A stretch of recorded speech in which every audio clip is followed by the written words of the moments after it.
এটা আপনারা জানেন যে আগামীকাল আমাদের এই যে বহু কাঙ্ক্ষিত ত্রয়োদশ জাতীয় সংসদ নির্বাচন, এর মধ্যে আমরা আসলে আমাদের যে আইনশৃঙ্খলার কন্টেস্টে যে আমাদের যে কার্যক্রম, এটা তো আমরা 8 তারিখ থেকে চলমান আছে। আজকে সকাল থেকে আমরা আমাদের প্রত্যেকটা কেন্দ্রে আমরা অলরেডি আমাদের এই যে জিনিসপত্র নির্বাচনী সংগ্রহ প্রেরণ করা শুরু করেছি।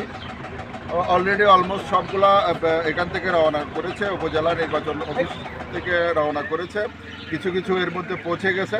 তো আমরা রাউন্ড দ্য ক্লক আমরা আমাদের সাথে আমরা পুরা কাপ্তাই থানা, আমাদের সাথে বিজিপি, আমাদের সাথে আর্মি সেনাবাহিনীর সদস্যরা এবং আমাদের সাথে আনসার ব্যাটালিয়ন, আমরা রাউন্ড দ্য ক্লক মোবাইল পেট্রোলিংয়ের মধ্যে আছি।